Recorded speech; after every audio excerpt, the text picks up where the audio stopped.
nuclear materials, radioactivity, ionizing radiation. That scares a lot of people. But any kind of risk from those things comes in the dose. How much are you exposed to? So let's walk through that. What are the risks from the different levels of exposure? Start off with a really low level, 1 millirem. 1 millirem is your daily dose just from natural background, from all of the natural sources that are out there, from the ground underneath us, the air we breathe, and from outer space for your U.S. citizen.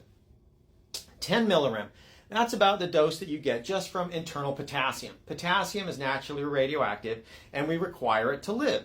We need potassium and sodium in our bodies to get water in and out of cells. And about the minimum dose that you can get from natural potassium is about 10 millirem, which is also the EPA limit for off-site releases to a nuclear facility, 10 millirem per year. If I go up another order of magnitude, 100 millirem, that's the NRC limit for a member of the public to, say, a nuclear pharmacy facility or nuclear medicine or a research facility like here at NC State, or for commercial nuclear production, 100 millirem. And that's still a fraction of natural background. It's around 1/3 of natural background at 100 millirem per year.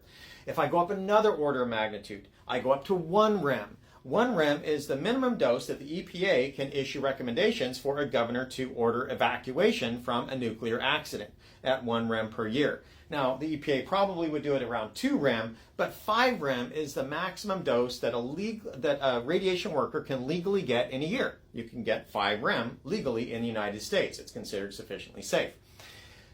1 to 5 rem is where the EPA will order recommend evacuation orders from the governor if a member of the public can get that. So they'll make you move from your house if you can get that. Now, if you go up another order of magnitude up to 10 rem, that's the minimum dose that we've ever seen. At least there's been one journal paper that showed that there was a statistically significant increase in a measurable medical effect. And this was for children undergoing radiotherapy, that at 10 rem, you could actually get an increase in cancer.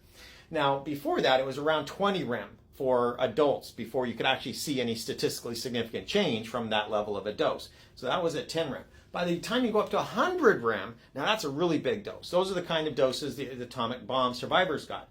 And if you get 100 rem in a year, that's about a 5% increase in your cancer probability over your lifetime. Now, your natural cancer probability is around 40%. So it's clearly a measurable increase if you get 100 rem.